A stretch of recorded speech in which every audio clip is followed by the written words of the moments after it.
இந்த தம்ப்லைன் அவர்கள் போடுவார்கள், அதை பாருங்கள். ஒருவேளை காலையிலே இந்த செய்தியை கேட்க மறந்தவர்கள் மாலையிலே என்னோட தொடர்ச்சியை உங்களோடு பேசும்படி விரும்புகிறேன். யாத்திராகம புஸ்தகம் 14ஆம் அதிகாரம் 13ஆம் வசனம். என்னோடு சேர்ந்து நீங்கள் எல்லாரும் வேதத்தை வாசிக்க அன்பை கேட்கிறேன். யாத்திராகமம் 14:13. பயப்படாதிருங்கள், நீங்கள் நின்று கொண்டு இன்றைக்கு கர்த்தர் உங்களுக்கு செய்யும் இரட்சிப்பை பாருங்கள். இன்றைக்கு நீங்கள் காண்கிற இந்த எகிப்தியரை என்றைக்கும் காண்பதில்லை. கர்த்தர் உங்களுக்காக யுத்தம் பண்ணுவார், நீங்கள் சும்மா இருப்பீர்கள். இந்த வசனத்தை 6ஆம் வசனத்தோடு சேர்த்து படிக்க வேண்டும். 7ஆம் வசனத்தோடு 9ஆம் வசனத்தோடு சேர்த்து படிக்கணும். எகிப்தியோடு யுத்தம் பண்ணுவார், பார்வோனோடு யுத்தம் பண்ணுவார், சகல குதிரைகளோடு யுத்தம் பண்ணுவார், ரதங்களோடு யுத்தம் பண்ணுவார், குதிரை வீரரோடு யுத்தம் பண்ணுவார், சமுத்திரத்தில் யுத்தம் பண்ணுவார், பள்ளத்தாக்கு சேனைகள் யுத்தம் பண்ணுவார், அதாவது பாகால் சபையோடு யுத்தம் பண்ணுவார், பள்ளத்தாக்கில் யுத்தம் பண்ணுவார். கரங்களை உயர்த்தி அடுத்த நேரங்களிலே 10ஆம் வசனம், நான் பயப்படும் போது யுத்தம் பண்ணுவார். 10ஆம் கடைசி 5வது வரி, மிகவும் பயந்தார்கள். நான் பயப்படும் நேரம், சமுத்திரத்தின் நேரம், பள்ளத்தாக்கின் நேரம், பார்வோனை சந்திக்கிற நேரம், எகிப்தியனை சந்திக்கிற நேரம், தேவன் சொல்லுங்கள் கர்த்தர் யுத்தம் பண்ணுவார். காலையிலே சொன்னேன், அந்த தம்ப்லைனை கொஞ்சம் விளக்கி சொல்ல நம்புகிறேன். ஃப்ரம் ட்ராமா டு ட்ரையம்ஃப், இந்த தம்ப்லைன் போடுவாங்க. இந்த ட்ராமா என்று சொல்லுகிற அந்த வார்த்தையின் பொருள் என்னவென்றால், இது ஒரு மருத்துவத்தில் பயன்படுத்தப்படுகிற வார்த்தை. உள்ளான காயங்கள். இந்த நாளிலே தேவன் சொல்லுகிறார், உன்னுடைய உள்ளான காயத்திலிருந்து உன்னை நான் மகிழ்ச்சி கொண்டு வருகிறேன். காலையிலே சொன்னேன், திரும்பமாக அந்த வார்த்தைகளை சொல்லி நான் வேகமாய் கடந்து போக விரும்புகிறேன். நம்பர் 1, திரையிலே என்னோடு கூட சேர்ந்து வேகமாய் போட அன்பை கேட்கிறேன். அதிர்ச்சியிலிருந்து ஆனந்தம், அலறுதலிருந்து ஆனந்தம், மனவேதனையிலிருந்து மனமகிழ்ச்சி. அந்த ட்ராமா என்ற ஒரு வார்த்தைக்கு அர்த்தம் இருக்குது. குழப்பத்திலிருந்து தெளிவு, செய்து போன வாழ்க்கையிலிருந்து உருமாற்றம், பேரழிவிலிருந்து பேரானந்தம். கரங்களை உயர்த்தி. இது எல்லாருக்கும் உண்டு. சில சம்பவங்கள் நம்ம அதிர்ச்சியடைய செய்கிறது. வாழ்க்கையின் சில காரியங்கள் இட் மேக்ஸ் அஸ் கன்ஃபியூஸ், நம்மை அதிர்ச்சிக்குள்ளாக்குகிறது. சில வார்த்தைகள், சில சம்பவங்கள் நம்மோடு இருந்து நமக்கு எதிராக யுத்தம் பண்ணுகிறவர்கள், அதிர்ச்சி. அடுத்து அலறல். சில நேரங்களிலே நம்மை அழுத்துகிற பல சக்திகள் உண்டு. மனவேதனை, மனக்குழப்பம். நாளிலே காலையிலே சொன்னேன், ஆண்டவர் சொல்லுகிற வார்த்தை 14ஆம் அதிகாரம் திரும்ப படிக்கிறேன். பயப்படாதிருங்கள். அதிர்ச்சி சொல்லுங்க, பயப்படாதிருங்கள். அலறுதல், மனவேதனை, மன அழுத்தம், குழப்பம், செய்து போன வாழ்க்கை, பேரழிவு. சொல்லுவது சுலபம், அங்கே நிற்கிறது ரொம்ப கஷ்டம். எனவே தான் தேவன் சொன்னார், நீங்கள் நின்று கொண்டு. It is not a standing position, it is stable position. நின்று கொண்டு என்று இந்த நிற்பது அல்ல, ஸ்டேபிள், அசையாமல், உறுதியாமல், ஸ்திரத்தன்மையோடு. காலையில் 2 காரியங்களை சொன்னேன், திரும்ப அதை நான் திரும்ப பேசவில்லை. இது வாழ்க்கையில் இந்த லைன்ஸ் போடுங்க, இந்த பாயிண்ட்ஸ், எல்லா பாயிண்ட்ஸுமே. இது வாழ்க்கையில் எல்லாருக்கும் நடக்கிறது. நல்லவர்களுக்கும் தீயவர்களுக்கும், ஜெபிக்கிறவர்களுக்கும் ஜெபிக்காதவர்களுக்கும், பரிசுத்தவானுக்கும் பாவிக்கும் நடக்கிறது. ஆனால் என்ன, பாவிகளுக்கு வரும்போது வழி தெரியவில்லை, பரிசுத்தவான்களுக்கு வரும்போது தேவன் யுத்தம் பண்ணுகிறார். இப்படிப்பட்ட நேரங்களிலே ஒரு மாற்று வழியை கர்த்தர் வைத்திருக்கிறார். சொல்லுங்க, மாற்று வழி. இது எல்லாருக்கும் உண்டு. இன்னும் சொல்லலாம், இதுதான் வாழ்க்கை, இதுதான் வாழ்க்கை. இது இல்லாத மனிதர்களே கிடையாது. எவ்வளோ பெரிய ஆட்களாக இருந்தாலும். ஏறக்குறைய பல தேவ மனிதரோடு பழகியிருக்கிறேன், பல தேவ மனிதரோடு பயணம் செய்திருக்கிறேன். உலகத்தின் பல தேவனால் வல்லமையாய் பயன்படுத்தப்படுகிற தேவ மக்களோடு டிராவல் பண்ணியிருக்கிறேன். They are mega pastors. எனக்கு தெரிந்த ஒரு போதகர் பிரேசில் இருக்கிறார். 32,000 பேர் ஒரு சபையில் இருக்கிறாங்க. பல முறை ஒரு சபையில் நான் போயிருக்கிறேன். அவரோடு பேசும்போது மன அழுத்தங்கள். அன்றைக்கி வந்தார் ஒருத்தர், ஞாயிற்றுக்கிழமை, ஒரு பெரிய சபையினுடைய அவர் ஒரு தலைவர். so many. அப்படியானால் தேவன் சொல்லுகிறார், நான் ஒருவர் தான் உனக்காக யுத்தம் பண்ண முடியும். காலையில் ஒரு 4 காரியங்களை சொன்னேன். அஷூரிங், அந்த வார்த்தை போடுறீங்களா ஆங்கிலத்தில் God assure my victory. மொத்தமாக சேர்த்து நான் படிக்கிறேன், கேளுங்கள். மொத்தமாக அதை நானே சொல்லுகிறேன், கவனிங்க. என்னுடைய வழிகள் தேவனால் நிச்சயிக்கப்பட்டது. என்னுடைய வழிகள் தேவனால், He knows my path. நான் போகும் வழியை அவர் அறிவார். ஏனென்றால் நான் போகும்போது நான் தனியாக போகலை, எனக்கு முன்னே அவர் போகிறார். நான் வசனத்தை படிக்கிறேன், கேளுங்கள். 14ஆம் அதிகாரம் 19ஆம் வசனம். 14ஆம் அதிகாரம் 19ஆம் வசனம். திரையில் அப்படியே இருக்கட்டும். 14 கவனிங்க. முன்னாக நடந்த தேவதூதனானவர் விலகி எனக்கு பின்னாக நடந்தார். கரங்களை உயர்த்தி, அங்கே தூதன் அல்ல, கர்த்தர் நடந்தார். சொல்லுங்க. இந்த வசனம் சொல்ல நம்புகிறேன். தேவ தூதனானவர், தூதன் அதாவது மற்ற தூதனை சொல்லுவோம் தேவ தூதன் என்று சொல்லியிருக்கோம். இங்கே தூதன் அல்ல, தூதனானவர். That means Jesus Christ. ஆண்டவர் இயேசுவே நடந்து வந்தார்.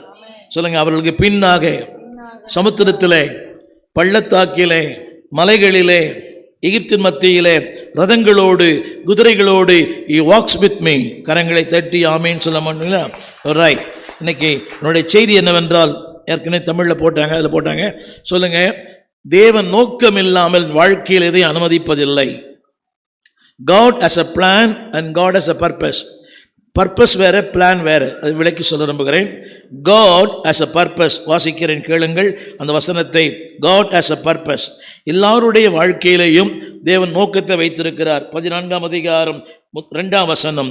14:2. நீங்கள் திரும்பி மிக்தோலுக்கும் சமுத்திரத்துக்கும் நடுவே பாகால் செபோனுக்கு முன்பாக இருக்கிற ஈரோத் பள்ளத்தாக்கின் முன்னடியிலே பாளையம் இறங்க வேண்டும். பல முறை படித்திருக்கலாம், நான் படி கேளுங்க. நீங்கள் பாளையம் இறங்க வேண்டும், நீங்கள் அங்கே செல்ல வேண்டும், அங்கே தங்க வேண்டும், அங்கே இருக்க வேண்டும். கவனிங்கள். நீங்கள் அங்கே இருக்க வேண்டும், பாளையம் இறங்குவீர்களாக, பாளையத்தில் தங்க வேண்டும். 2 வார்த்தை இருக்குதா? கவனிங்க. என்னை அனுப்புகிறவர் அவர் அல்லவா? அந்த இடத்துக்கு என்னை அனுப்புகிற அவர் தான். He knows the consequences. அங்கே நான் போனால் என்ன ஆகும், என்ன நடக்கும், எப்படிப்பட்ட சம்பவங்கள் எனக்கு நேரிடும் என்பதை அறிந்து தான் என்னை அங்கே அனுப்பியிருக்கிறார். திரும்ப சொல்லுகிறேன். நீங்கள் 14:2. நீங்கள் வேதத்தை பாருங்கள், பாயிண்ட் எப்படி இருக்கட்டும். நீங்கள் அங்கே இருங்கள். ஹலோ, நீங்கள் அங்கே தங்கியிருங்கள். அப்படியானால் அங்கே நான் தங்கும்போது என்ன நடக்கும், யாரை சந்திப்பேன், எப்படிப்பட்ட மக்கள் எல்லாம் எனக்கு எதிராக இருப்பார்கள் என்பது எனக்கு தெரிவதற்கு முன்பதாக அவருக்கு தெரியும். திரும்ப சொல்லுகிறேன். இந்த 9ஆம் வசனம் அவருக்கு தெரியும். எகிப்தியர் தெரியும், பார்வோன் தெரியும், குதிரைகள் தெரியும், குதிரை வீரர்கள் தெரியும், பள்ளத்தாக்கு தெரியும், சமுத்திரங்கள் தெரியும், அங்கே இருக்கிற சகலம் அவருக்கு தெரியும். But still he knows. என்ன சொல்றாரு, நீ எங்க போ. கரங்களை உயர்த்தி, என்னை இந்த பூமியில அனுப்பினாரே, எனக்கு குடும்பம் கொடுத்தாரே, எனக்கு ஊழியம் கொடுத்தாரே, எனக்கு சபை கொடுத்தாரே, அந்த சபையினால் வருகிற பின்விளைவு தெரியும். ஒரு மனைவியை தந்தார், பிள்ளைகளை தந்தார். இந்த பிள்ளைகளால் எப்படியெல்லாம் குழப்பம் ஏற்படும் என்பது அவருக்கு தெரியும். ஒரு வேலையை தந்தார், அந்த வேலையில் உங்களுக்கு இருக்கிற போட்டியாளர்கள் அவருக்கு தெரியும். ஆமென் சொல்ல மாட்டீங்களா? There are some competitors. எல்லா தொழிலையும் போட்டியாளர் இருக்கிறாங்க. இப்போ பாருங்க, இந்த தம்பி பாட்டு பாடினார், அவருக்கு போட்டியாளர் இருக்கிறாங்க. There are some pastors, there are competitors. உங்களுடைய நீங்கள் இருக்கிற எல்லா துறைகளிலும் போட்டியாளர் இருக்கிறாங்க. புரியுதா உங்களுக்கு? இன்றைக்கு மாலையில் 2 ஊழியக்காரருடைய தொலைபேசியை கேட்டேன். இந்த யூடியூப்பில் கேவலமாக பேசுகிறாங்க 2 பேருமே. கேவலம் அதாவது ரொம்ப கீழ்த்தரமாக பேசுகிறாங்க. கவனிங்கள். அதாவது நான் சொல்ல வந்த கருத்து என்னவென்றால், அந்த தாக்குதலை சமாளிப்பதற்கு நமக்கு மனப்பக்குவம் இல்லை. ஆனால் தேவனுக்கு தெரியும் அங்கே இருப்பாய். திரும்ப சொல்லுகிறேன். எகிப்தியர் என்னங்க, பார்வோன், சகல குதிரை, த வெரைட்டிஸ் ஆஃப் பீப்புள். இந்த உலகத்தில் நாம் சந்திக்கிற மக்கள் எல்லாருமே there are varieties. என்னை போல் நீங்கள் இல்லை, உங்களைப் போல நான் இல்லை. ஒரே குடும்பத்தில் 2-3 பிள்ளைகள், ஒன்று வித்தியாசமாக இருக்குது, இன்னொன்று வித்தியாசமாக இருக்குது. யோசித்து பாருங்கள். அண்ணன் ஒரு மாதிரி, தம்பி ஒரு மாதிரி, அதுதான் வாழ்க்கை. But God knows everything. திரும்ப சொல்லுகிறேன், அந்த இடத்துல படி 2ஆம் வசனம், நீங்கள் அங்கே பாளையம் இறங்குங்கள். நீங்கள் அங்கே, என்னை கவனியுங்கள், உங்களை ஒரு ஊருக்கு தேவன் அனுப்பியிருக்கலாம், ஒரு ஊழியத்துக்கு அனுப்பியிருக்கலாம், ஒரு தொழிலுக்கு அனுப்பியிருக்கலாம், ஒரு சபைக்கு அனுப்பியிருக்கலாம். தேவனுக்கு அங்கே என்ன நடக்க போகிறது, யாரெல்லாம் சந்திப்பீர்கள், எப்படிப்பட்ட வில்லன்கள் அங்கே உண்டு என்பதை நீங்கள் சந்திப்பதற்கு முன்பதாக இயேசு சந்தித்திருக்கிறார். He knows everything detail. ஆமென் சொல்ல மாட்டீங்களா? உங்களை சென்னைக்கு அனுப்பினார். சென்னையில் என்னெல்லாம் பிரச்சனை இருக்குன்னு உங்களுக்கும் அவருக்கு தெரியும். நானே நினைக்கிறோம் தெரியாத மாட்டிக்கினேன்னு. இல்லை, தெரிஞ்சுதான் மாட்டிக்கினேன். ஒரு ஆமீன் சொல்ல மாட்டீங்களா? தெரியாத மாட்டிக்கல. அவர் தான் சொன்னார், நீங்கள் அங்கே இருங்குங்கள். ஆனால் அங்கே எகிப்தின் வருவான்னு தெரியாதா? சமுத்திரம் தெரியாதா? பாளையம், அதாவது வனாந்திரம் தெரியாதா? ரதங்கள் தெரியாதா? குதிரை தெரியாதா? ஆமீன். திரும்ப சொல்லுகிறேன், தேவன் அனுப்பினால் அவர் பொறுப்பேற்றுக் கொள்ளுவார். நீங்களா போனீங்கன்னா நீங்கள் தான் சந்திக்கணும். புரியவே இல்லை. அப்படி சொல்ல விரும்புகிறேன். நான் ஒரு வசனம் போட்டிருக்கிறேன், இந்த பூமியிலே பாதுகாப்பான இடம் தேவ சித்தத்தின் மையத்தில் இருப்பது. எல்லாம் கரெக்டாக சொல்லுங்க. இந்த பூமியிலே பாதுகாப்பான இடம் தேவ சித்தத்தின், திரும்ப திரும்ப அந்த 2ஆம் வசனம், நீங்கள் அங்கே பாளையம் இறங்க வேண்டும். கவனிங்கள், என்னை ஒரு இடத்துக்கு அனுப்புறார். இனோஸ் இந்த ஊழியத்தை அழைத்தார். அனுபவங்கள் இல்லை, பின்னணி இல்லை, ஜெபிக்கிற தாய் தகப்பன் இல்லை, தூக்கி விடுகிற ஆட்கள் இல்லை. ஆனால் ஆண்டவருக்கு தெரியும் அங்கே யாரெல்லாம் சந்திப்பேன், யாரெல்லாம் எனக்கு விரோதமாக இருப்பாங்க. அங்கே குதிரைகள் உண்டு, ரதங்கள் உண்டு, பார்வோர் உண்டு, பாளையம் உண்டு, சமுத்திரம் உண்டு, வனாந்திரம் உண்டு, எல்லாம் உண்டு. எனக்கு பின்னாடி நடக்கிற கர்த்தரும் உண்டு. சொல்லி பிச்சை கேட்குற மாதிரி இது. சத்தமாக சொல்லுங்க. அந்த அளவுக்கு, எந்த அளவுக்கு நீங்கள் டிராவல் பண்ணுறீங்கன்னு தெரியல. இது உங்கள் வாழ்க்கை இல்லையா?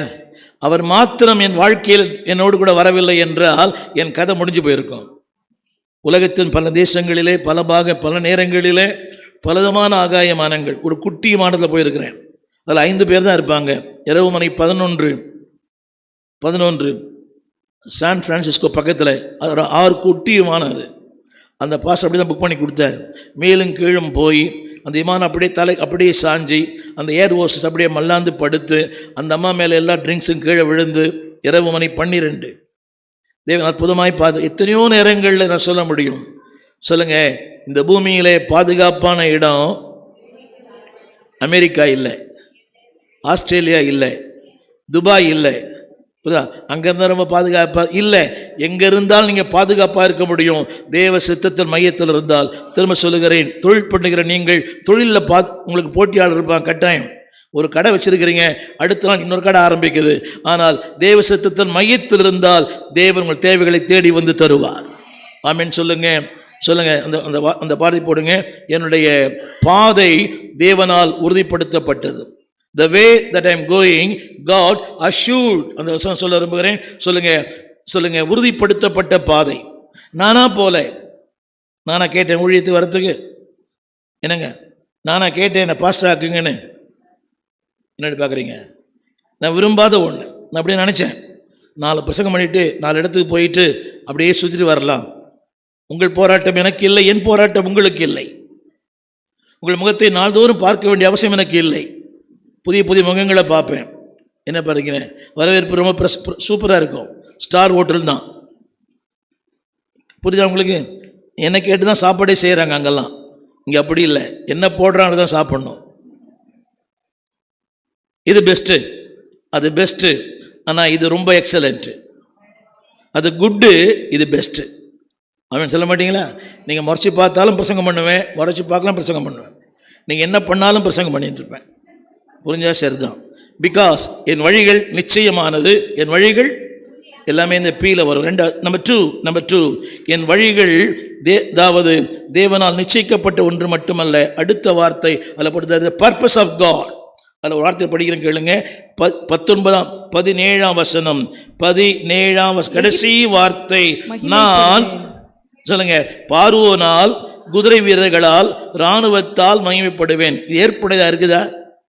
பார்வோனால அவர் மகிமைப்படுவாராம், குதிரை வீரர் அவர் மகிமைப்படுவாராம், சமுத்திரத்தில் மகிமைப்படுவாராம், பள்ளத்தாக்கில் மகிமைப்படுவாராம், நான் சந்திக்கிற பாடுகளில் அவர் மகிமைப்படுவாராம். நம்புறவங்கள்லாம் சொல்லுங்க, நீர் மகிமைப்பட்டா அதுக்கு நான் என்ன அர்ப்பணிக்கிறேன். ஆமென் சொல்ல மாட்டீங்களா? 2 வார்த்தை சொல்ல போகிறேன், இங்கிலீஷில் போடுவாங்க. Glory to him, glorify him. அது போட்டார தெரியல, அந்த வார்த்தையை கவனியுங்கள். க்ளோரி டு ஹிம், நான் போகும் அந்த கடினமான பாதை என் தேவனுக்கு மகிழ்ச்சியாக இருக்குமே, ஆனால் தேவனே அதற்கு நான் ஆயத்தம். சொல்லுவீங்களா? ஒரு வில்லன் இருக்கிறாள், ஒரு வில்லி இருக்கிறாள், ஆனால் நீ நடத்தும் பாதை, I am Lord, I am very happy to be there. சொல்ல மாட்டீங்களா? சொல்லணும் கட்டாயம். இது அதை திருப்படுங்க. இது ஏற்புடையதா இருக்குதா? மகிமைப்படுவேன். 17ஆம் வசனம், நான் என்னை சமுத்திரத்தில் நடத்தி, என்னை பாளையத்தில் நடத்தி, என்னை வனாந்தரத்தில் நடத்தி, சத்துருக்கள் மத்தியில் நடத்தி அவர் மகிமைப்படுவாராம். இது ஏற்புடையதா? நம்ப முடியுதா? நான் சொன்னவர் உண்மை உள்ளவன். சொல்லுங்களேன், தேவனே நீங்க என்னால மகிமைப்படுறீங்கன்னா நான் செஞ்ச புண்ணியம், எனக்கு பாக்கியம். உங்களால் நான் உங்களால் சந்தோஷப்பட்டா உங்களுக்கு கோடி நன்மை வரும், நீங்கள் நல்லாவே இருப்பீங்க. என்னை துக்கப்படுத்துறீங்கன்னா சொல்ல விரும்பல, ரைட்? அவர் சொல்லுகிறார், என்னை யோசித்து பாருங்க, இது ஏற்புடையதா? நான் படுற பாடு, நான் படுற வேதனை, நம்ம படுற கண்ணீர், நமக்கு இருக்கிற மன உளைச்சல், காலையில் கூட போட்டேன், மன அழுத்தங்கள், அந்த திரும்ப போடுறீங்களா அந்த தமிழில், மன அழுத்தங்கள், மன உளைச்சல், குழப்பம், செய்து போன வாழ்க்கை. தேவன் சொல்றாரு, ஐ வில் க்ளோரிஃபை. சொல்ல நம்ப முடியவில்லை, நம்பவே முடியல. வாய்ப்பே, அது வேற மாதிரி சொல்றாரு, வாய்ப்பே இல்லையா? வேற மாதிரி சொல்லுவார், வாய்ப்பே இல்லை. இதெல்லாம் மையப்படுறாராம் அவர். இதுக்கு ஏற்புடையா இருக்குதா? என்னை அதிர்ச்சிக்குள்ளாக்கி அவர் மையப்படுறாராம், என்னை கசக்கி பிடிஞ்சு மையப்படுறாராம். படிச்சு பாருங்களேன், ரைட்? அதில் இன்னொன்று சொல்றாரு 18, நான் இப்படி செய்யும் போது, கவனிங்க, நீ அறியோ இல்லையோ உன்னை எதிர்க்கிறவர்களை அறிந்து கொள்ளுவார்கள். காலையில் கூட சொன்னேன், ரூத் ஒரு அந்நிய பெண், தேவன் அறியாதவள். நகோமி தேவனை அறிந்தவள்.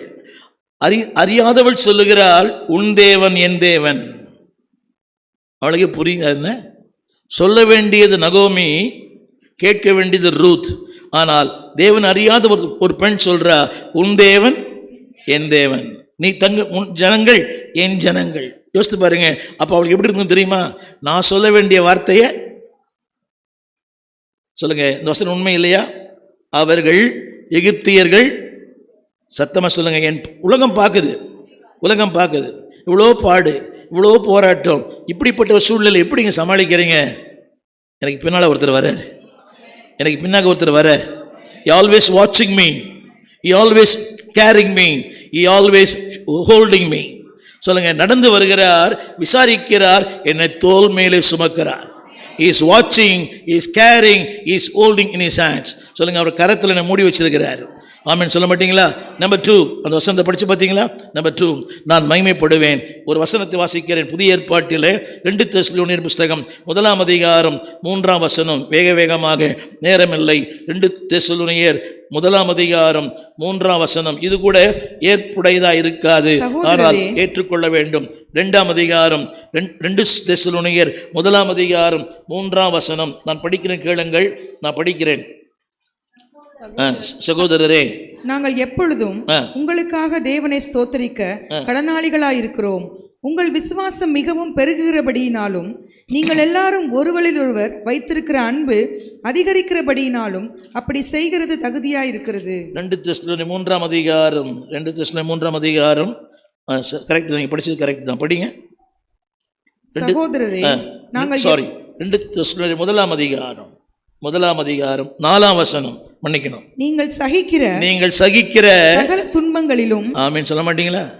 அதில் ஒரே ஒரு வார்த்தை, ஒரே அந்த நேரம் இல்லை, உங்கள் துன்பங்களிலே, உபத்திரவங்களிலே நாங்கள் மேன்மை பாராட்டுகிறோம். ஆங்கிலத்தில் God glorify. சொல்லுங்க, என் துன்பத்தில் மகிமைப்படுறாராம். இது ஏற்புடையதான்னு தெரியல, ஏற்றுக்கொள்ளவே முடியாதுல்ல. ஆனால் சொன்னவர் உண்மை உள்ளவர். சொல்லுங்க, நான் சகிக்கிற தம்பி வசனம் போடுங்க, வசனம். நான் சகிக்கிற சகல துன்பங்களிலும் உபத்திரவங்களிலும் பொறுமையையும் ஐந்தாம் வசனத்துல நீங்கள் தேவனுடைய ராஜ்யத்தின் நிமித்தம் பாடுபடுகிற அந்த பாடுகள். ஆமென். அதுல திரும்ப திரும்ப அந்த வார்த்தை வருது. திரும்பமாக 11ஆம் வசனம். ஆகையால் நம்முடைய தேவனும், கடைசி வார்த்தை பாருங்க, கடைசி வார்த்தை, அந்த பாடுகளிலே அந்த துன்பங்களிலே தேவன் மகிமைப்படுறாராம். முறுமுறுக்கும் போது எல்லாருக்கும் இயல்புதான், முறுமுறுக்காதவங்க யாருமே இல்லை. நான் கூட கேட்குறேன், ஏன் ஆண்டவரே எனக்கா இப்படி சொல்றார்? உனக்கு தான்பா இப்படி. ஒரே ஒரு வார்த்தை, 2 வார்த்தை கவனிங்க, கொஞ்சம் நல்லா படிக்கணும். அதான் ஆங்கிலத்தில் போட்டிருந்தேன். Glorify to him, glorify for him. தமிழில் அந்த வசனம் அப்படியே போடுங்க. நான் அவரிடத்துல செய்கிறேனா? தமிழ் வார்த்தை புரியுதுங்களா? நான் அவரிடத்தில் மகிமைப்படுகிறேன். அது எப்படி சொன்னால் உங்களுக்கு புரியும்? நான் அவரிடத்தில் மகிமைப்படுகிறேன். என்னை பார்க்கும்போது சொல்கிறாராம், நீ தான்ப்பா எனக்கு மகிமை. கரங்களை போய், அது கொஞ்சம் கடினமான வார்த்தை. இங்கிலீஷில் போடுவீங்களா? Glory to him, glorify him. அந்த நேரங்களில் கரத்தை உயர்த்தது ரொம்ப கஷ்டம், துதிப்பது கஷ்டம், பாட்டு வராது, ஜபம் வராது, பல்ல தான் கடிப்போம், முறுமுறுப்பு தான் வரும், முறைச்சி பார்க்க தான் வரும். புரியல. ஆனால் தேவன் சொல்றார் அந்த வார்த்தையில 11ஆம் வசனம் அது சொல்றாரு, நீங்கள் அவரிடத்தில் மகிமைப்படும் பொருட்டு. எவ்வளவு பெரிய பாக்கியம் இல்லை? நான் அதாவது அவரால் நான் மகிமைப்படுத்தப்படுகிறேன், என்னால் அவர் மகிமைப்படுத்தப்படுகிறார். அந்த வசனம் எல்லாம் படிக்கும் தமிழ்ல. நீங்கள் என்னங்க, 2 வார்த்தை போட்டுருது. அவர் உங்களிடத்திலும் நீங்கள் அவரிடத்தில் மகிமைப்படுறீங்களா? சூப்பரா இல்லை? நீங்கள் அவரிடத்திலும் அவர். ஹலோ, நான் எவ்வளோ கொடுத்தாலும் அவருக்கு மகிமையாக இருக்குமான்னு தெரியல. கோடியாக கொடுத்தா கூட I don't think he will be happy. ஆனால் சொல்கிறாரு, உன்னுடைய பாடுகளில், உன்னுடைய உபத்திரவங்களில். அதில் ஒரு அழகான வசனம் இருக்குது, 4ஆம் வசனத்தில், நீங்கள் சகிக்கிற சகல துன்பங்களிலும். 2 தெசலோனியர் 1ஆம் அதிகாரம் 4ஆம் வசனம், நீங்கள் சகிக்கிற. அவருக்கே தெரியுது, இது திரும்ப திரும்ப சொல்லுகிறேன், அந்த இடத்துக்கு என் அனுப்பினவர் கர்த்தர். நீங்கள் போங்க, இந்த இடத்துக்கு நீங்கள் எதிர்பார்த்தீங்களா? இந்த இடத்துக்கு வருவீங்கன்னு இவங்க எதிர்பார்த்தாங்க, இங்கே வருவாங்கன்னு எதிர்பார்த்தேன், இங்கே வருவேன்னு. நான் எதிர்பார்த்தேன்னா இங்கே இருப்பேன்னு, எதுவுமே எதிர்பார்க்கல. ஆமேன். புரியுது எனக்கு? நான் எதிர்பார்க்கவே இல்லை, எதுவுமே புரியவே இல்லை உங்களுக்கு. ரைட். ஆனால் தேவன் சொல்றாரு, I am the one who sent you. உன்னை அனுப்பினவர் நான், உன்னை அழைத்தது நான், அந்த இடத்துல உன்னை இருக்க சொன்னது நான். அதனால் எந்த விளைவுகள் வந்தால் நான் பார்த்துப்பேன். நம்புறீங்களா? அது ஊழியமாக இருக்கலாம், அது எதுவாக இருக்கலாம். என்னை அழைச்சிட்டிங்களே, நான் கூட யோசித்து பார்த்தேன். 80 பார்க்க ஆரம்பித்தேன். 3 வருஷம் பார்க்காத இடமில்லை, போகாத ஊர் இல்லை. என்ன, பார்க்காத இடமில்லை, இமய முதல் குமரி வரை தேவன் நியமித்தது அதுதான். புரியவே இல்லை. அவருக்கு தெரியும் அதெல்லாம் எங்கன்னா அங்கே என்னெல்லாம் வரும்னு கூட அவருக்கு தெரியும். எல்லாம் அவரே பார்த்துப்பார். புரிஞ்சுங்க மட்டும் ஆமேன்னு சொல்லணும். சில இடத்துல நீங்களாக அங்கே சூஸ் பண்ணி போயிட்டீங்கன்னா, தம்பி நீ தான் சூஸ் பண்ண. ஆனால் சொல்லியிருப்பார் போகும்போது, இது வேணாம் மகனே, இது வேண்டாம். ஒருவேளை உணர்வுகள் சொல்லியிருக்கோம், நம்முடைய எண்ணங்கள் சொல்லியிருக்கோம், ஊழியன் சொல்லியிருப்பான். நான் எவ்வளோ பேருக்கு சொல்கிறேன், they say no, I can manage. வேகமாக சொல்லுகிறேன். ரைட். 3வது, தேவ திட்டம். பர்பஸ் வேற, தேவ திட்டம். பிளான் வேற, பர்பஸ் வேற, பிளான் வேற. சொல்லுங்க, இதுதான் அவருடைய திட்டம்னு சொல்லுங்க. சத்தமா சொல்லுங்களேன். வசனம் சொல்லட்டுமா? 14ஆம் அதிகாரம், அதிலேயே யாத்திராம் 14:9. எகிப்தியர் பார்வோனுடைய சகல குதிரைகளோடும் ரதங்களோடும் அவனுடைய தொடர்ந்து அப்படியே சொல்லுங்க. இதுதான் தேவ திட்டம் சொல்லுங்க. எல்லாரும் வசனத்தை படிக்கணும். 11 வசனம் பாருங்க. எங்களுக்கு இப்படி செய்தது என்ன? யாரை கேட்குறோம்? எதை கேட்குறோம்? எதை கேள்வி கேட்குறோம்? எதை கேள்வி கேட்குறோம்? நம்பர் 1 எதை கேள்வி கேட்குறோம்? தேவ நோக்கத்தை. 2வது, ஹலோ, அவரை கேள்வி கேட்கறது நான் யார், நீங்கள் யார்? அவர் சொல்லுவார், நான் தான் உனக்கு அனுப்பிச்சேன், நான் தான் உன்னை அனுப்பிச்சேன், இது என்னால் தான் வந்தது அப்படின்னு சொல்ல. இது எல்லாவற்றுக்கும் பொருந்துமா என்பது தெரியாது. ஆனால் தேவன் ஒரு புயல் காற்றை அனுப்புவார். ஆனால் he knows that. புயல் காற்றை அதட்டினவரே தம்பி கூட ஒரு பாட்டு பண்ணார். ஸோ அவர் எல்லாவற்றையும் அவர் பார்த்துப்பார். சொல்லுங்கள், தேவ திட்டம். ஒரு வசனத்தை படிக்க விரும்புகிறேன். எஸ்தரின் புஸ்தகம், பெரிய சரித்திரம் அது. 1ஆம் அதிகாரம். நான் அந்த வார்த்தையை மட்டும் சொல்லி வேகமாக கடந்து போக விரும்புகிறேன். ஒரு பெரிய சத்தியம் அது. எஸ்தர் 1ஆம் அதிகாரம் 13ஆம் வசனம். எஸ்தர் 1:13. அச்சமயத்தில் ராஜ சமூகத்தை தரிசிக்கிறவர்களும் ராஜ்யத்தின் முதல் ஆசனங்களில் உட்காருகிறவர்களுமான கர்ஷேனோ, சேதார், அத்மதா, தர்ஷீஷ், மேரேஸ், மர்சேனா. ஒன்னே இது மட்டும் சொல்லுங்க, இதை மட்டும். எஸ்தரின் புஸ்தகம் 1ஆம் அதிகாரம் 10ஆம் வசனம். 10ஆம் வசனம். 7ஆம் நாளிலே நானே படிச்சிடுறேன். 10ஆம் வசனத்தில், ராஜஸ்திரியின் வஸ்தியின் சௌந்தரியத்தை ஜனங்களுக்கும் காண்பிக்கும்படி. என்னோட சேர்ந்தெல்லாம் படிங்க. சொல்லுங்க, என்னுடைய சௌந்தரியத்தையும் சத்தமா, என்னோட அழகையும் என்னுடைய வாழ்க்கையும் ஆண்டவர் யாருக்கு காட்ட விரும்புகிறாராம்? ஜனங்களுக்கு காட்ட விரும்புகிறார். இருக்குதா? இதை பார், என் பிள்ளைய, என் மகளை பார், என் மகனை பார், என் மகளை பார், பாரு பாரு. நாம் என்ன சொல்கிறோம்? இல்லை ஆண்டவரே. வசனம் புரியுதா? 10ஆம் வசனம். காண்பிக்கும்படி அவரை அழைத்து வர வேண்டும் என்று சொன்னாள். 11ஆம் வசனம். கட்டளையிட்டார். நீ கருத்தாக கேட்கணும். இதை அழைத்து வரும்படி God called her. சொல்லுங்க, தேவன் அழைத்தார். சொல்லுங்க, இயேசு அழைக்கிறார். காணும் இன்னைக்கு. சொல்லுங்க, என்னை அழைத்தார். நம்ம என்ன சொல்கிறோம்? அதெல்லாம் வரமாட்டேன் ஐயா, எனக்கு ரொம்ப வேலை இருக்குது. 12ஆம் வசனத்தில் 3வது வரி, நான் மாட்டேன் என்றாள். எவ்வளோ பேர் சொல்கிறேன், சாயங்காலம் வாங்க, புதுப்படம் பார்க்கணும். என்னங்க, எங்கள் அண்ணன் வரார். நல்லா பிடிச்சிங்களா? தேவன் சொல்லுகிறார் வா. மனுஷன் என்ன சொல்கிறான்? என்ன சொல்கிறது? அவர் சொல்லியே வரலன்னா நான் சொல்லியே வரப்போகிறான். நன்றி.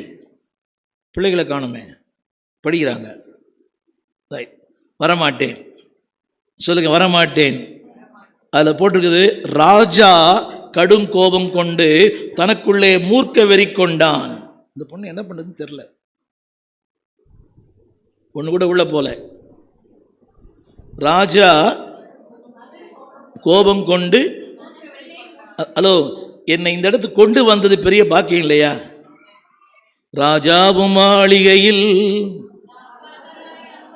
என்னை கொண்டு வந்த பெரிய பாக்கியம் இல்லையா? அக்கா வரல, தங்கச்சி வந்திருக்கிற, ஆத்துக்கார் வரல, நீங்கள் வந்துருக்கிறீங்க. Right right right. கவனிங்க, இந்த வசனத்தெல்லாம் படிக்கிறீங்களா? கவனிங்க. ரைட். 19ஆம் வசனத்தினுடைய 4வது வரி. சொல்லுங்க, ராஜ மேன்மையை அவளை பார்க்கிலும் உத்தமையாகிய மற்றொரு வஸ்திக்கு ராஜா கொடுப்பாராக. எல்லாம் இன்னொரு முறை சொல்லுங்க. சொல்லுங்க சொல்லுங்க. ராஜ மேன்மையை, சுகத்தை, வாழ்வை, பலத்தை, ஆரோக்கியத்தை, ரட்சிப்பை, ஊழியத்தை இன்னத்தோடு கொடுத்துருவார். புரிஞ்சவங்க ஆமேன்னு சொல்லணும். அந்த ஊழியத்தை வேறத்தோட கொடுத்துருவார். சொல்லுங்க, மேன்மையை. கரங்களை உயர்த்தி. அம்மா, மேன்மை இல்லையாம்மா? ஒரு தாயாய் பெண்ணாக இருப்பதே பெருமை தான். ஆமேனே வராது.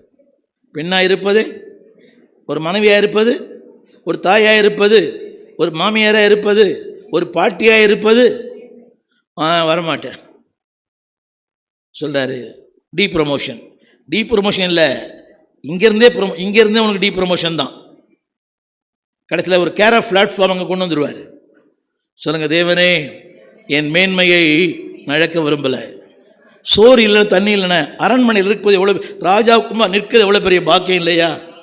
சொல்லுங்க, ராஜாவுக்கு நிற்கிறது, அவர் சமூகத்துக்கு வர்றதே பெரிய பாக்கியம். அவர் சமூகம் என் சந்தோஷமே. அது அது நம்ம சொல்லிக் கொடுக்க, அவர் சமூகம் என் சந்தோஷமே, அது நிறைவான சந்தோஷமே, என் பாத்திரம். இதெல்லாம் எங்க நடக்கிற நன்மைகள் தெரியுமா? ராஜ சமூகத்தில். அவர் சொல்றா, நான் வரமாட்டேன், எனக்கு துணி துவைக்கணும், நான் மாவு தண்ணி ஊற வச்சுக்கிறேன், மாவு போடணும், வாஷிங் மிஷினில் துணி போட்டுக்கிறேன். புரியவே மாட்டேன். அழைப்பது ராஜா, ஆனால் மறுப்பது ஒரு பெண்மணி. கடைசியில் என்ன, அவளுடைய சரித்திரம் ஒன்றுமே எல்லாம் போயிடுச்சு. சரித்திரமே ஒரு கேர் ஆஃப் பிளாட்ஃபார்ம் வேதத்தில் இடம்பெற்றிருக்கிறாள். வஸ்தி வஸ்தியின் பெயர் வர வேண்டிய இடத்துல யார் பேர் இருக்குது இப்போ? சொல்லுங்க, என் பேர் இங்கே தான் இருக்கணும், என் சேர் இங்கே தான் இருக்கணும், என் பேர் இங்கே விளங்கணும்னு சொல்லுங்க. அப்போ நீங்கள் வரணும். ராஜாவின் திட்டம் யாருக்கு புரியல? அவளுக்கு புரியலையே, இல்லை புரியல மாதிரி நடிக்கிறாளா? வசனம் படிக்கிறேன், 9ஆம் வசனம். ராஜஸ்திரீயாகிய வஸ்தியும் சொல்லுங்க, அவருடைய சௌந்தரியத்தை ஜனங்களுக்கும் பிரபுக்களுக்கும் நான் சொல்ற அழகை பார்க்க விரும்பல, என் சாட்சியை ஜனங்க கேட்கணும். இவ்வளோ பாடுங்க உங்களுக்கு, இவ்வளோ போராட்டம், இவ்வளோ கஷ்டம், எவ்வளோ வேதனை, எப்படி சாயங்காலம் சபைக்கு வர? அதுதான் கர்த்தர். இவ்வளோ மன அழுத்தம் இருக்குதுல்ல, இன்னைக்கு போய் மாவு வாங்கி தோசை விட்டு இனிமேல் சட்னி சாம்பார் செய்யணும். உங்களுக்கு கீழே இறங்கி சாப்பிட்ருக்குன்றீங்களா? ரைட், அதெல்லாம் மனசில் சொல்லுவீங்க. அதில் போட்டிருக்கிறேன், ராஜாவின் திட்டம். சொல்லுங்கள் எல்லாரும், can you put the point? சொல்லுங்கள், ராஜாவின் திட்டம். சொல்லுங்கள், ஜனங்களுக்கு என்னை ப்ரொஜெக்ட் பண்ண விரும்புகிறார். ராஜாவின் திட்டம் இல்லையா? சொல்லுங்கள், ராஜாவின் திட்டம். யோசித்து பாருங்க, என்ன ப்ரொஜெக்ட் பண்ண விரும்புகிறவருக்கு என் மேலே எவ்வளோ அக்கறை இல்லை? புரியலைங்களா? நான் ப்ரொஜெக்ட் பண்ணதான் தப்பு, ஆனால் என்ன ஒருத்தர் ப்ரொஜெக்ட் பண்ணுறவர் பெரியவர். ஆமாம் சொல்ல மாட்டீங்களா? இப்போ நாங்களே போஸ்டர் அடித்து நோட்டீஸ் போட்டால் தப்பு. என்னடி பார்க்குறீங்க? அவர் எங்கேயோ விட்டார் போல. இது இல்லை, ஜனங்களுக்கும் பிரபுக்களுக்கும் என்னை காண்பிக்க விரும்புகிற கர்த்தர். நான் சொல்ல விளங்குதா? நானே என்னை தம்பட்டு அடிக்கிற தப்பு, இன்னொருவர் என்னை ப்ரொஜெக்ட் பண்ணுறது. கரங்களை உயர்த்தி சொல்லுங்க, நானே ரொம்ப என்ன பண்ண மாட்டேன். தமிழ் சென்னை பாஷையை ரொம்ப என்ன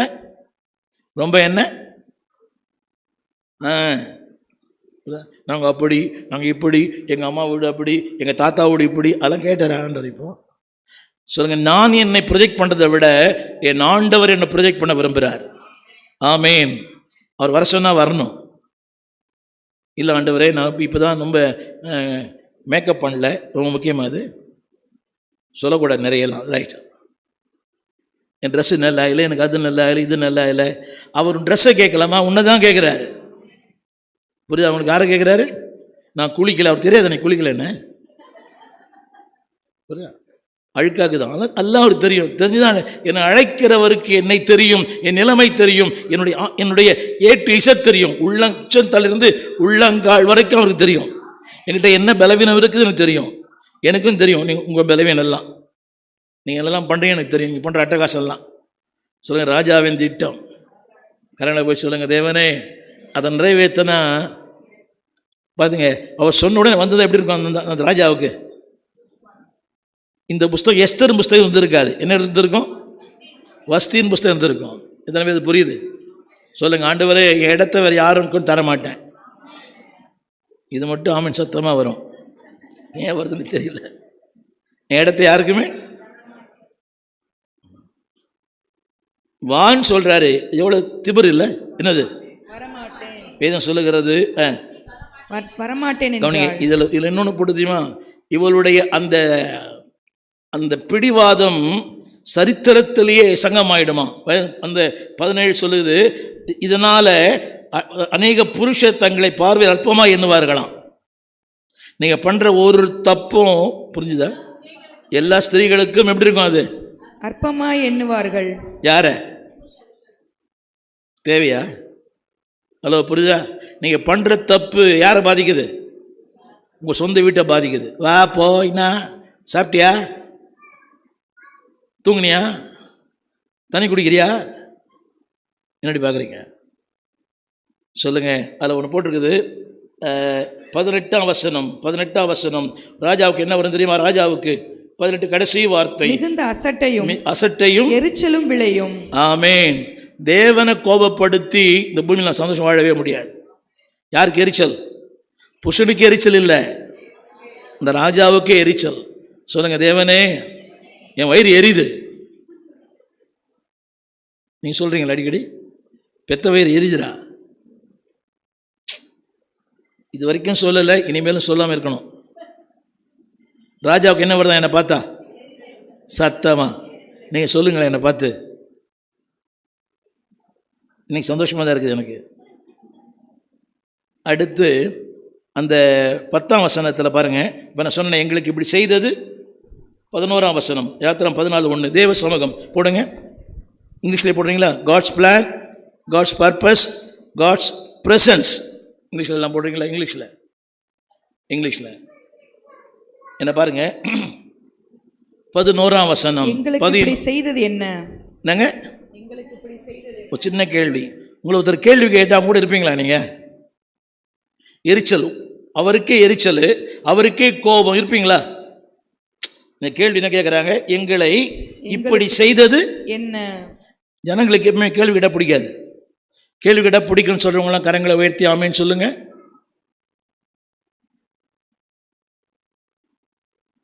உங்களுக்கு பிடிக்காதா?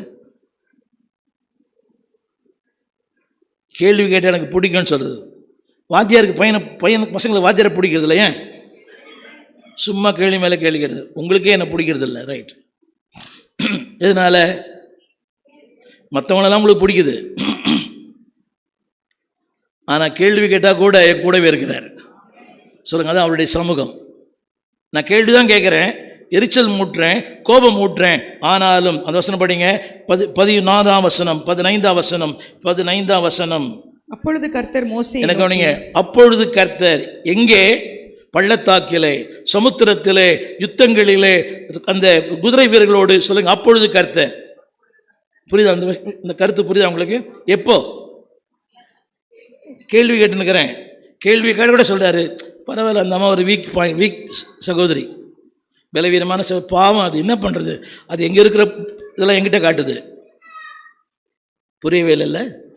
கேள்வி கேட்டால் உங்களுக்கு பிடிக்குமான்னு கேட்டேன். உங்கள் வீட்டுக்கார் கேள்வி கேட்டால் பிடிக்குமா?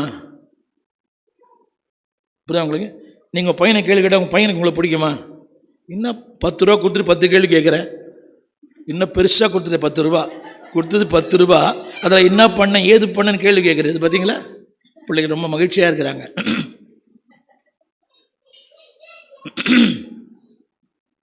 சொல்லுங்க, கேள்வி கேட்டால் கூட என் கூடவே வராரு. கேள்வி கேட்டது இல்லையா? நான் எனக்கு இந்த மாதிரி ஒரு பிள்ளையை கொடுத்துட்டீங்க, எனக்கு ஏன்டா புருஷன் எப்படி கொடுத்துட்டீங்க, அவங்ககிட்ட நான் பாடுபட்டு இவங்ககிட்ட வந்து இவங்ககிட்ட பாடுபடுறேன், எனக்கே இந்த மாமியார், எனக்கே இந்த மருமகள் சொல்கிறார். நான் கூட வர மகளே, அந்த மாமியார் நான் டீல் பண்ணிக்கிறேன், உன் மருமகளை நான் டீல் பண்ணிக்கிறேன், உன் புருஷனை நான் டீல் பண்ணிக்கிறேன், உன் பிள்ளையை நான் டீல் பண்ணிக்கிறேன். வராரா இல்லையா? அதை வசனப்படுங்க. கூடவே சத்தமாக சொல்லுங்க. 19 தேவதூதனானவர் விலகி அவர்களுக்கு பின்னாக நடந்தார். 19 அப்பொழுது இஸ்ரவேலரின் சேனைக்கு முன்னாக நடந்த தேவதூதனானவர் சத்தமா சொல்லுங்க, எனக்கு முன்னாக நடக்கிறார். என்ன நல்லா கவனிக்கணும். அங்கே தூதன் போட்டிருக்குது, ஆங்கில வேதத்தில் காட் அப்படின்னு போட்டிருக்குது. சொல்லுங்க, நான் கேள்வி கேட்டால் கூட சொல்லுங்க, விலகாதவர், மாறாதவர், கோபமே டென்ஷன் ஆகாதவர். சின்ன ஜெபம் பண்ணுங்களேன், கரங்களை உயர்த்தி. ஆண்டவர், அந்த கிருபை எனக்கு தாங்க ஆண்டவரே, என்ன கிருபை, அடிக்கடி டென்ஷன் ஆகிடுறான் ஆண்டவரே. இதில் பெரிய காமெடி என்ன தெரியுமா? டென்ஷனுடைய மொத்த உருவமே சொல்லுது ஏன் டென்ஷன் ஆகிறேன்னு கேட்குது. பெரிய காமெடி இல்லை இது? டென்ஷன் ஆகாது சிஸ்டர், கூல் கூல் கூல். இது டென்ஷனுடைய மொத்த உருவமே இதுதான். கூல் கூல் கூல் கூல், அமைதி அமைதி அமைதி. காமெடியாக இருக்கும் எனக்கெல்லாம். இதுவே டென்ஷனுடைய தெரிஞ்சுதா? Cool cool cool. அடுத்த சண்டை, தெருவில் சண்டை, படிக்கட்டில் சண்டை. இது சொல்லுது அமைதியாக இருங்க சிஸ்டர், அமைதியாக இருங்க சிஸ்டர். ஆண்டு சிரிப்பாரா கோவப்படுவாரா? கரங்களை உயர்த்தி தேவ சமூகம் சொல்லுங்க. அந்த இங்கிலீஷில் போடுறீங்களா? காட்ஸ் ப்ரொடெக்ஷன், அது அப்படியே போடுங்க. சொல்லுங்க காட்ஸ், சொல்லுங்க நிச்சயிக்கப்பட்ட தேவ சமூகம். வரும் ஆனால் வராதில்லை, வரும் ஆனால் வராதில்லை. ஆமேன். நீங்கள் எப்படி நினச்சிங்களே? வரும்னு நினச்சிங்களா? நீங்கள் வரலான்னு நினச்சிங்களா? வரக்கூடாதுன்னு நினச்சிங்களா? அப்படியா? 100 வயசு இருப்பீங்க. சொல்லுங்கள் எல்லாரும். நிச்சயிக்கப்பட்ட தேவ சமூகம் தமிழில் போட்டிருக்கிறேன். அடுத்து நிச்சயிக்கப்பட்ட தேவ வல்லமை, தேவனுடைய பாதுகாப்பு. ஏற்கனவே சொல்லிட்டேன். 19. அப்பொழுது இஸ்ரவேலரின் சேனைக்கு முன்னாக நடந்த தேவதூதனானவர் விலகி அவர்களுக்கு பின்னாக நடந்தார். சொல்லுங்க. ஒன்றோடு ஒன்று சேராதபடி எல்லாம் சொல்லுங்க. சொல்லுங்க.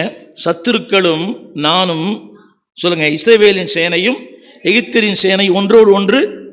கரங்களை உயர்த்தி நல்ல சத்தமா சொல்லுங்க. அவங்க வருவாங்க, உனக்கு கிட்ட வர முடியாது. கிட்ட வருவாங்க ஆனால் சேர முடியாது. படிக்கட்டில் வந்தவொன்னு தலை சுத்தம். கிட்ட வருவாங்க, நல்லா பிளான் பண்ணி நல்லா வசனம்லாம் படிச்சுன்னு வருவாங்க, டைலாக்லாம் படிச்சுன்னு வருவாங்க. உங்ககிட்ட வந்த உடனே சொல்லுங்க சேராதபடி. சத்தமாக சொல்லுங்க. தேவனே, யாரெல்லாம் சேரக்கூட நினைக்கிறீங்களோ அவங்க சேர்க்காதபடி பண்ணிவிடுங்க ஆண்டவரே. சொல்றீங்களே தெரியல. யாரெல்லாம் என் கூட சேரக்கூட நினைக்கிறீங்களோ அவங்கள சேராதபடி பண்ணிடுங்க. யார் நினச்சி சொல்றீங்களோ தெரியல எனக்கு. சொல்லுங்க பாதுகாப்பு. சத்தமாக சொல்லுங்க. தேவனுடைய 20 இருக்குது இல்லையா? 20 சொல்லுங்க. 20 கரங்களை உயர்த்தி 21 வசனத்தினுடைய 3வது வரி, 20 வருஷம் 3வது வரி சொல்லுங்க. முழுவதும் சொல்லுங்க. முழுவதும் என்னை பாதுகாக்கிற கர்த்தர் நமக்காக நைட் டியூட்டி பண்ணுறாரு, ஓவர் நைட் பண்ணுறாரு, எல்லாமே பண்ணுறாரு. தூங்க முடியுமா? ஒரு சின்ன கேள்வி.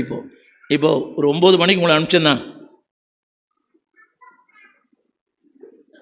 உங்களுக்கு அப்பயே தெரியும். என்ன நினச்சிக்கிறீங்க பாஸ்டர்? என்ன தான் மனசில் நினச்சிக்கிறீங்க? நீங்கள் பாட்டுக்கு என்ன பேசுவீங்க, நீங்கள் பாட்டு பாடியிருப்பீங்க. எங்களுக்கு வேலை வெட்டி இல்லையா? எஸ் நாதர் கரங்களை உயர்த்தி சத்தமா. அவர் வேலை இல்லையா? இஸ்ரவேலை காக்க எனக்காக முழுவதும் வேலை செய்கிற ஒருத்தர் அவர் தான். ஆமென். புரியுதா உங்களுக்கு? நீங்கள் உங்களுக்காக வேலை செய்கிறீங்க. புரியுதா உங்களுக்கு? இவர் கேட்பார் ஏன்பா வரலன்னு. அது வியாபாரம் ஆனால் தான் பாஸ்டர் வீட்டுக்கு போக முடியும். புரியல இல்லை எல்லாமே. ஆனால் இவர் எனக்காக, நான் காசை கொடுக்குறேன், நான் ஒன்றுமே பண்ணல, எனக்காக. ஆமென் சொல்ல மாட்டீங்களா? சொல்லுங்கள் எனக்காக. கடைசி சொல்லி முடிக்கிறேன் பாருங்க. சொல்லுங்கள். நான் ஒரு வார்த்தை போட்டிருக்கிறேன். சொல்லுங்கள் பாதுகாப்பு. சொல்லுங்கள் எல்லாரும். ஒரு வார்த்தை போட்டிருக்கிறேன். என் மேல் சுமத்தப்படும் எந்த தவறான குற்றச்சாட்டும் நிற்காது. இருக்குதா? என் மேல் சுமத்தப்படும் எந்த எதிர்ப்பு கணைகளும் நிற்காது, அது நடக்காது, ஒன்றுமே ஆகாது. போட்டிருக்கீங்களா தெரியல. சொல்லுங்கள். என் மேல் சுமத்தப்படுகிற, எனக்கு எதிராக உருவாக்கப்படுகிற எந்த ஆயுதமும், வீசப்படுகிற எந்த ஏவுகணை நிற்காது. ஏன் தெரியுமா? முன்னாக நடக்கிறார், சமயம் பின்னால் நடக்கிறார், ராமுடு எனக்காக வேலை செய்கிறார். ஆமென் சொல்ல மாட்டீங்களா? கடைசி அவன் சொல்லி முடிக்க விரும்புகிறேன். அவருடைய வல்லமை, டிவைன் பவர். இங்கிலீஷ்லேயே போட்டு தம்பி, தமிழை விட இங்கிலீஷ் நல்லா புரியும். சொல்லுங்க டிவைன் பவர். சொல்லுங்க டிவைன் பவர். அந்த வல்லமை நிச்சயிக்கப்பட்டது, அவருடைய பாதுகாப்பு நிச்சயிக்கப்பட்டது, அவருடைய சமூகம் நிச்சயிக்கப்பட்டது, அவருடைய திட்டங்கள் நிச்சயிக்கப்பட்டது, நோக்கங்கள் நிச்சயிக்கப்பட்டது, நான் போகும் பாதை கூட நிச்சயிக்கப்பட்டது. பிளான் பண்ணிட்டார் ஆண்டவர். உனக்கு இதுதான் உன் பாதை, என்னை விட்டு ஓடி போக முடியுமா? இதான் நான் வகுத்த பாதை. என்னை போன்னு சொன்னவர் யார் தான்? நான் சும்மா தான் இருந்தேன். நீ அந்த இடத்துக்கு போ, இந்த ஊழியம் ஆரம்பி, இவங்கெல்லாம் உனக்கு வருவாங்க, உன்னையே முறைச்சி பார்ப்பாங்க, டென்ஷன் ஆகாத, பாட்டு பாட மாட்டாங்க, கை தட்ட மாட்டாங்க, வாயை கூட திறக்க மாட்டாங்க, நீ டென்ஷன் ஆகாதான்னு சொல்லி கொடுத்துக்கிறார். சொல்ல அதுவும் நிச்சயிக்கப்பட்டது. உங்கள் கேரக்டர் நிச்சயிக்கப்பட்டது, என்னுடைய பொறுமை நிச்சயிக்கப்பட்டது. ஆமென் சொல்ல மாட்டீங்களா? கடைசியாக ஒன்று வல்லமை நிச்சயிக்கப்பட்டது. 31ஆம் வசனம் கர்த்தர் எகிப்தியரில் செய்த அந்த மகத்தான கிரியையை இஸ்ரவேலர் கண்டார்கள். அப்பொழுது ஜனங்கள் கர்த்தருக்கு பயந்து கர்த்தரிடத்திலும் அவருடைய ஊழியக்காரராகிய அவர் செய்த மகத்தான கிரியைகளை ஜனங்கள் கண்டார்கள். கேள்வி கேட்டவங்க தான் இவங்க. கேள்வி கேட்டவங்கனால முறுமுறுத்தவங்க தான், கல்லெறிஞ்சவங்க தான். ஆனால் எல்லாம் கரங்களை சொல்லுங்க, கிரியைகளை. என்ன கிரியை? இந்த மாதத்தில் தேவன் மகத்தான கிரியைகள் வாழ்க்கையிலே செய்வார். நம்புறவங்களாம் கரங்களை உயர்த்தி ஆமேன்னு சொல்லுங்க. சத்தமாக சொல்லுங்க, சத்தமாக சொல்லுங்க. அதில் இங்கிலீஷ் வார்த்தை ஒன்று போட்டிருக்கிறேன், the best memorable, the best is coming on your life. அது போட்டுறாரு தெரியல அவர். சொல்லுங்க, the best moments are coming in life. சொல்லுங்க, the best moments in my life. சொல்லுங்க, the best moments in my life. என் வாழ்க்கையில் மறக்க முடியாத நேரங்கள் என்ன தெரியுமா? எனக்காக இரா முழுவதும் என் கூடவே வரார். என் கூட யார் தான் வர யாரும் வரதில்லை இப்போல்லாம். ஒருத்தர் வரணும்னா அவருக்கு என்ன செய்யணும்? அவருக்கு இப்போ உங்கள் கூட ஒருத்தர் வரணும்னா என்ன செய்யணும்?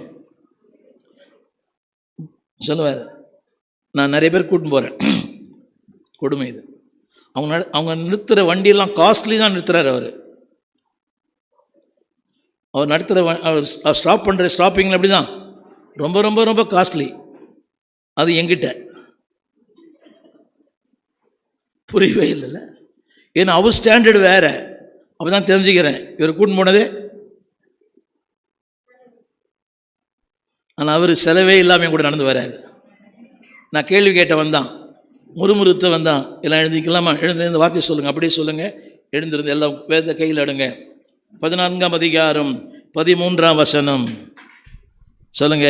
நின்று கொண்டு இன்றைக்கு கர்த்தர் உங்களுக்கு செய்யும் மகத்தான ரட்சிப்பை நீங்கள் பார்ப்பீர்கள். இன்று காண்கிற பார்வோனை, எகிப்தியனை, குதிரைகளை, ரதங்களை, குதிரை வீரர்களை, சமுத்திரத்தை, பாகால் செபோயோலை, பள்ளத்தாக்கை நீங்கள் காணவே மாட்டீர்கள். கரங்களை உயர்த்தி ஆமென் சொன்னீங்களா? ஏன் தெரியுமா? இது சரித்திரம். ராம் முழுவதும் என்னங்க? ராம் முழுவதும். அதில் கடைசி வார்த்தை போட்டுறது, எகிப்தியன் நம்பரானா அவர் இஸ்ரவேல் செய்த, எகிப்தில் செய்த விசுவாசம் வைத்தார்கள். ஆமேன் சொல்லுங்க எல்லாரும். சொல்லுங்க, என்னுடைய வாழ்க்கை திட்டமிடப்பட்டது, என்னுடைய அழைப்பு திட்டமிடப்பட்டது, என் பாதை திட்டமிடப்பட்டது, என் போராட்டங்கள் திட்டமிடப்பட்டது, எனக்கு வருகிற சஞ்சலங்கள் அதில் போட்டது, நீங்கள் சகிக்கிற சகல பாடுகள் திட்டமிடப்பட்டது. சொல்லுங்க, எல்லாமே திட்டமிடப்பட்டது. ஏன் தான் என்ன தலையை கட்டிட்டாங்களோ, என் தலையில் உங்கள் அப்பா என்ன கட்டிட்டு போயிட்டான். அப்பம் கட்டல, அவர் கட்டிட்டு போயிட்டார். புரியவே இல்லை. தெரியாம மாட்டீங்கன்னு பாஸ் அந்த வீட்டில் வந்தேன் நான். தெரியாமல் நீங்கள் நினச்சிருக்கீங்களா? அது மாதிரி தெரியாமல் எங்கள் அப்பா கொண்டு வந்து இங்கே கொடுத்துட்டாரு. ரொம்ப செல்வமாக இருந்தேன். அதை விட செல்வமாக கத்துறவங்களை வைப்பார். ஏன் தெரியுமா? உங்கள் கூடவே வரார். 1000 கேள்வி கேட்டால் கூட நெவர் செட் பேக். கேள்வி கேட்டால் அவங்களோட நம்ம பழகுவோமா? இந்த அம்மா சும்மாவே கேள்வி கேட்குங்க, அந்த அம்மாவுக்கு பதில் சொல்லி நம்மளால் மாளாது. புரியவே இல்லைல்ல? அந்த அம்மா பதில் சொல்லி எல்லாம் கேட்பாங்க. அந்த அம்மா மட்டும் ஏன் கேள்வி கேட்குது? அது ஒரு அபிஷேகம். ஆனால் கேள்வி கேட்டாலும் இந்த எனக்கு பாடம் இது. கேள்வி கேட்டால் கூட அவர் எங்கே தான் வராரு? கூடவே வராரு. சொல்லுங்கள், கேள்வி கேட்டால் கூடவே வருவேன். இன்னாடி சோறு ஆக்கியிருக்கிற கூட தான் இருக்கணும், வேறு வழியே இல்லை. புரியுது உங்களுக்கு? கேள்வி கேட்டாலும் உங்களை கேட்கறதுக்குலாம் ஆள், சில பேருக்கு பாக்கியவதிகள், சில பேருக்கு கேள்வி கேட்க ஆட்களே கிடையாது. உங்களுக்கு ஆட்களே கிடையாது. யார் கேட்பா? பாக்கியவதி இல்லை. அந்த ராஜா வரும்போது நீங்கள் வந்துடணும். வரமாட்டேன், எனக்கு வேலை இருக்குது, வஸ்திரம் அழுக்காக இருக்குது, நான் வேறு ட்ரெஸ் போட்டுன்னுக்கிறேன், அதெல்லாம் சொல்லக்கூடாது. இப்போது அவருக்கு எல்லாமே தெரியும். வான்னு சொன்னால் வந்துடு. உங்களுடைய செயல்பாடு அடுத்தவர்களுக்கு பாடமாக இருக்கக்கூடாது. உங்கள் செயல்பாடு அடுத்த நல்ல பாடமாக இருக்கணும், கெட்ட பாடமாக இருக்கக்கூடாது. உலகம் சொல்லணும், அந்த அம்மா பாரு எப்படி, இன்னா தாழ்மை, இன்னா பொறுமை, அப்படிப்பட்ட ஒரு துராகிருதன். ஆனால் இந்த அம்மா அவ்வளோ சாந்தம். புரியவே மாட்டாங்க. நாபால், அதுக்கு வந்த மனைவி அபிகாயில். ஆனால் நமக்கு அது மாதிரி நாபால் இருந்தானா அவன் தலைமையில காலை போட்டுருவான். அதனால தான் அபிகாயில் தாவீதுக்கு மனைவியாய் மாறினாள். கரங்களை உயர்த்தி எல்லாம் சொல்லுங்க, எனக்கு பொறுமை தாங்க ஆண்டவரே, பொறுமை தாங்க. இன்னும் தேவை.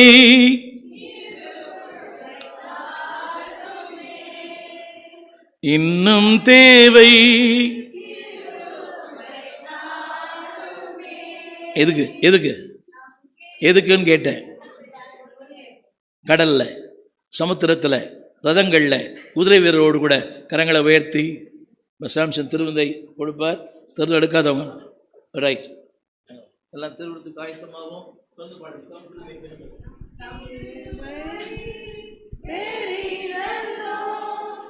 என் ஜீவனிலும் அதே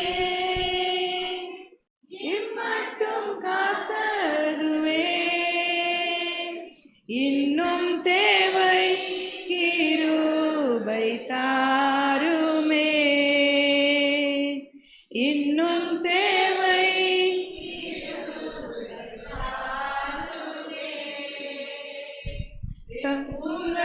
தப்புலமாகாதது நிற்பதுமோ கிருபை நிர்மூலமாகாதது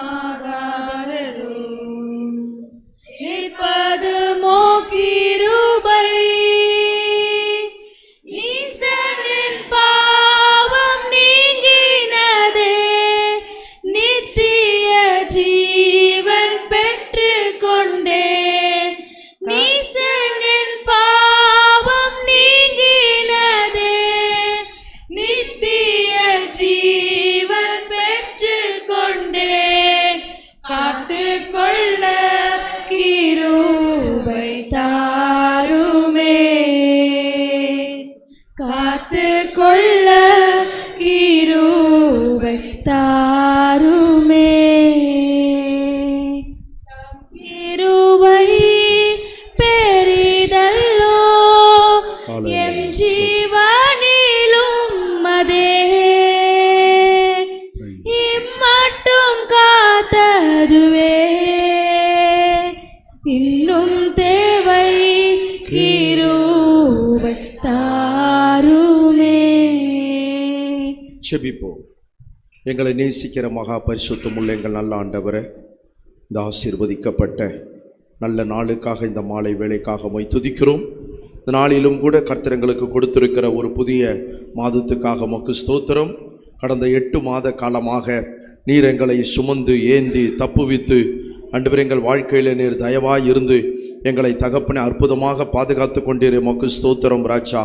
ஆண்டவரே இன்றைக்கும் ஒரு புது மாதத்தை தொடங்க, ஒரு புது வாரத்தை தொடங்க, ஒரு புதிய நாளை தொடங்க கர்த்தர் எங்களுக்கு கிருபை செய்தபடியினாலே உமக்கு ஸ்தோத்திரம். இந்த 9வது மாதத்தை ஆண்டவரே உம்மோடு கூட தகப்பனை நாங்கள் தொடங்கும்படியாக கிருபை தந்தீரே உமக்கு நன்றி அப்பா. இந்த நாளிலே கூட கர்த்தர் கொடுத்த வாக்கு தத்தத்திற்காக உமக்கு நாங்கள் நன்றி செலுத்துகிறோம் ஆண்டவரே. தேவனே உமது கரத்தில் எங்களை ஒப்பு கொடுக்கிறோம் அப்பா. ஆண்டவரே அன்றைக்கு மோசையின் மூலமாக ஜனங்களுக்கு சொன்ன அதே வார்த்தையை இன்றைக்கு நீர் எங்களுக்கு தந்திருக்கிறபடினாலே உம்மை துதிக்கிறோம். பயப்படாதிருங்கள், இன்றைக்கு கர்த்தர் உங்களுக்கு செய்யும் ரட்சிப்பை நீங்கள் நின்று பாருங்கள் என்று சொன்னீரே தகப்பனே. இன்றைக்கு நீங்கள் காண்கின்ற எகிப்தியரை இனி என்றைக்கும் காண மாட்டீர்கள் என்று சொன்னீரே ஆண்டவரே. தகப்பனே கர்த்தர் உங்களுக்காக யுத்தம் பண்ணுவார், நீங்கள் சும்மா இருங்கள் என்று சொல்லியிருக்கிறீரே. இந்த வாக்குத்தத்த வசனங்கள் எல்லாம் இந்த 9வது மாதத்தில் கர்த்தர் எங்களுக்கு நிறைவேற்றும்படியாக நாங்கள் செபிக்கிறோம் அப்பா. எங்கள் வாழ்க்கைக்கென்று ஆண்டவரே நீர் தகப்பனே அமைத்து கொடுத்திருக்கக்கூடிய பாதைகள், வழிகள், பாதுகாப்பு, பிரசன்னம், வல்லமை ஆண்டவரே உம்முடைய நோக்கங்கள், உம்முடைய திட்டங்கள் ஆண்டவரே தகப்பனே உம்முடைய தீர்மானங்கள் ஆண்டவரே எல்லாம் தகப்பனே உறுதியாக்கப்பட்டவைகளாக நிச்சயிக்கப்பட்டவைகளாக இருக்கிறபடினாலே உமக்கு ஸ்தோத்திரம் ராஜா. தொடர்ந்து உம்முடைய சமூகத்தில் எங்களை அர்ப்பணிக்கிறோம். இந்த மாதம் முழுக்க கர்த்தர் நீர் எங்களை அப்படியே நடத்தும்படியாக நாங்கள் வேண்டிக் கொள்ளுகிறோம். பெரிய காரியங்களை செய்யும் இயேசுவின் நாமத்தில் வேண்டிக் கொள்ளுகிறோம் நல்ல பிதாவே, ஆமென். நமது ஆண்டவராகிய இயேசு கிறிஸ்துவின் கிருபை, பிதாவாகிய தேவ அன்பு, பரிசுத்த ஆவியானவருடைய வழிநடத்துதல் இப்போதும் எப்போதும் விசேஷமாக இந்த 9ஆம் மாதம் முழுக்க கர்த்தர் வருகை மட்டும் நிலைத்திருந்து நடத்தி பாதுகாத்து ஆசீர்வதிப்பதாக, ஆமென். சேர்ந்து சொல்லுவோம். என் ஆத்துமாவே கர்த்தரை ஸ்தோத்திரி, என் ஆத்துமாவே கர்த்தரை ஸ்தோத்திரி, அவர் செய்த சகல உபகாரங்களையும் மறவாதே. ஆமென், ஆமென். Praise the Lord.